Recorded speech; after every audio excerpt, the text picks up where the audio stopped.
a little PSA in the middle of this video to say, or at the beginning, I may stick this at the beginning. I said to give up on the to be read, but not reviewing and letting you know what I thought of the books I read. Instead, I'm going to do an end-of-month wrap-up for the books, because I've been stressed out and I wanted to do some comfort reading, and not a lot of them were on my to be read. So, this is the solution we've come to. And I will only put a book in the... I'll only talk about what I thought about a book in the wrap-up if I've never talked about it before. So if, say, I read one book this month and I decided to read it again in November, I'll make a brief mention of, oh yeah, I read this book again, but nothing else. Just letting you know.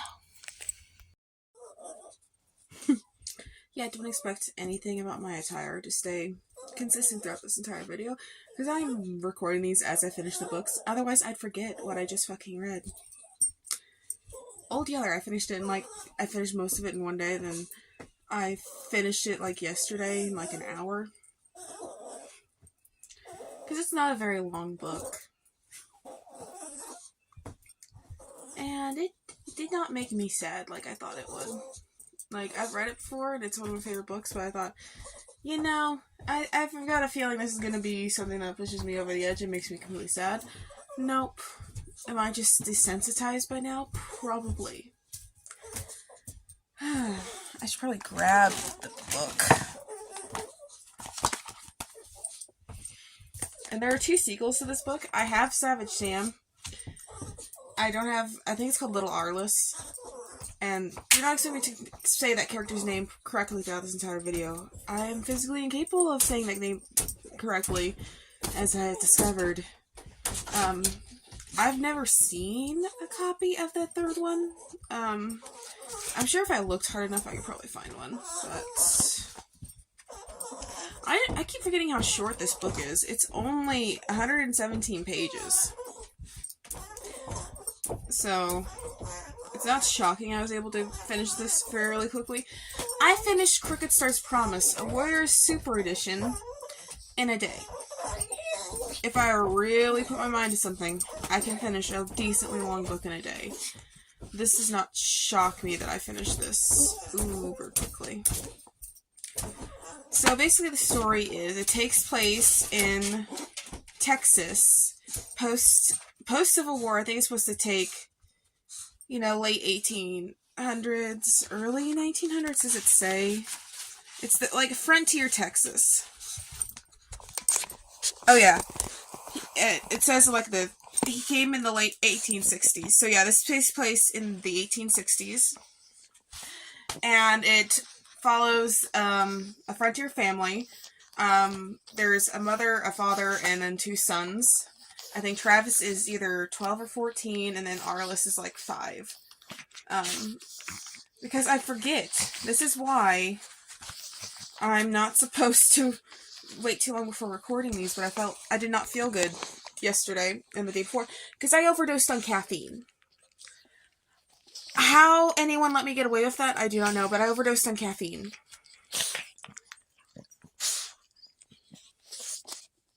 Yeah, Arliss is 5 and Travis is 14. And the premise of the book is their father leaves to go join a cattle drive of a pool herd so they can go get money. So they can get actual money. And that says that he has, like, Confederate money, I think? Or is that just the movie? It may have been just a movie. I have not watched the movie. I plan to watch it right after this. Mostly because I've got nothing better to do. And I don't trust myself to do actual housework. Well, manic. I'm just going to admit I'm manic. So, for the sake of not doing something absurdly irreversible, I'm gonna do that after this. Hi, Tinkerbell. She's in my lap. So if you hear her snorting, it's just because she's taken up residence in my lap. But, so the father leaves, and so it's just Travis, Arliss, and their mother, who I don't actually think is named in the book. Neither is the father. He's just called Papa, and then the mom is just called Mama, or Mrs. Coates. Leave the plastic alone, Oakley. That's what's keeping this room halfway decent temperature, not freezing. I'm saying coats, right? It is coats.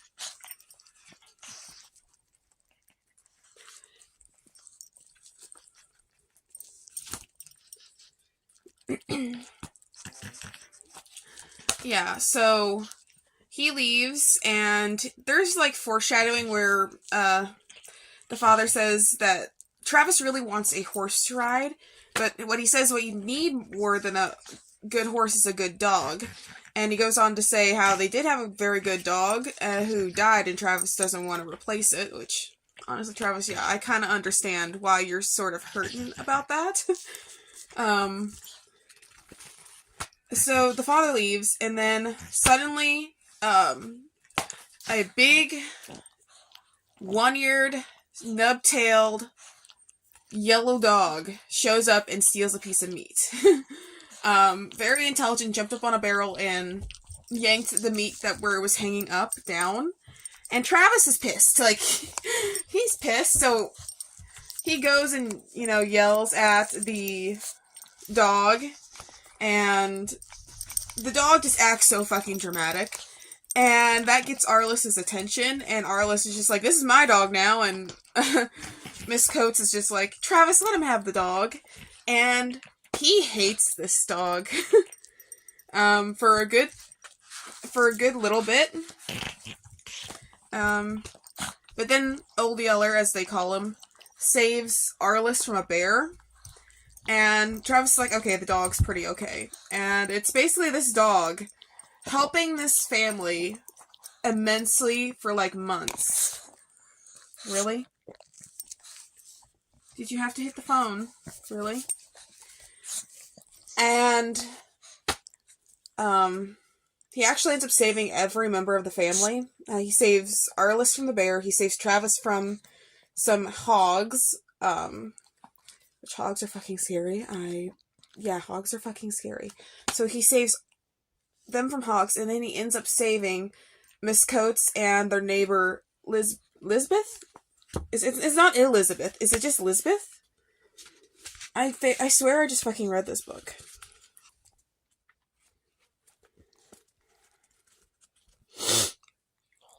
I swear I just read this book.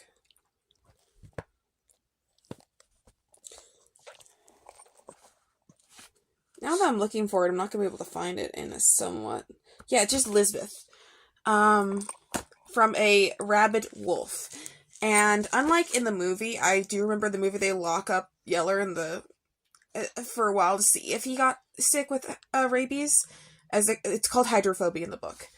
They couldn't take that risk in the book. Travis pretty much has to shoot Yeller right away. And the book ends with pretty much on the same note as the movie does. Like, this book follows the movie quite a lot. There's just some differences, like they cut out, there's a fight between two bulls, and later one of those bulls turns up with hydrophobia, and it's what makes Travis realize that one of their other cows has it. Tinkerbell! Why? It's what makes them realize one of their other cows has it. And,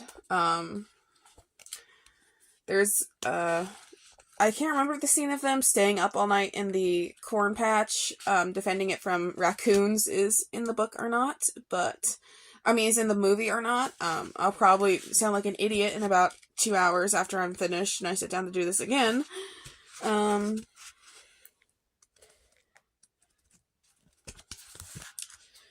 And how Travis decides that, I can't remember how he decides that Old Yeller's son is, worth keeping or not, but I in the book it's because he stole some cornbread and then set up to pitching and howling when he was yelled at like his dad did, and that's what makes Travis... I know it's like something very Old Yeller said he does in the movie too. So I've realized this is the sort of book that teachers love torturing children with in school. Not because I read Old Yeller in school. I didn't read this until I was in my 20s. I, instead, got The Day No Pigs Would Die, otherwise known as the book that pissed off an entire class. And this is an entire class of farm kids. If you've never read The Day No Pigs Would Die, look it up. I'm probably going to read that again just to make myself suffer.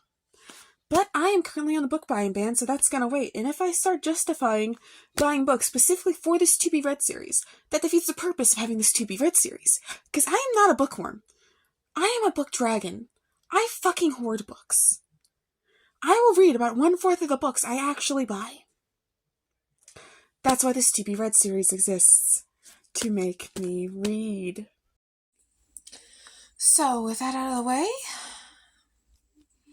Or maybe that was put at the very beginning of the video, I don't fucking know.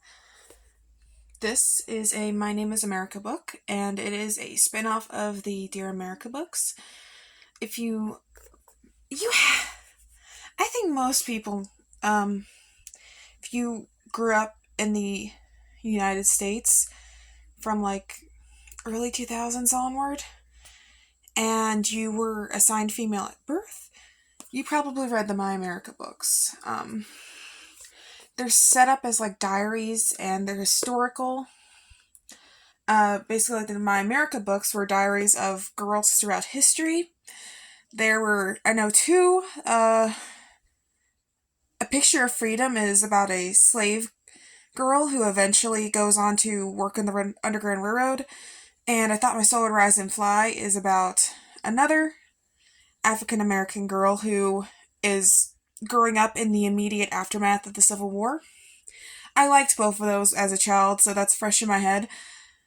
Color Me Dark is another one. I believe that takes place in the early 1900s. I have it. I just don't have it in front of me to check, and I haven't read it in a while.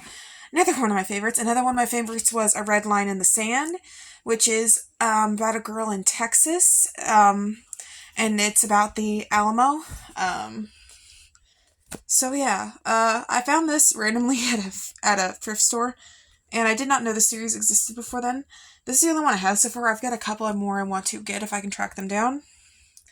And this is the Journal of Augustus Peliter. I'm learning French. I'm just not good at it. And it is about a half native, half French boy. He's about 14, and he basically tags along on the Lewis and Clark expedition, and he goes the entire way. He basically acts as Captain Lewis's like personal assistant. It's really interesting, and I really, really like it. Yeah, so I read it. It was sort of a comfort read, because these simpler books are just nice. So, yeah.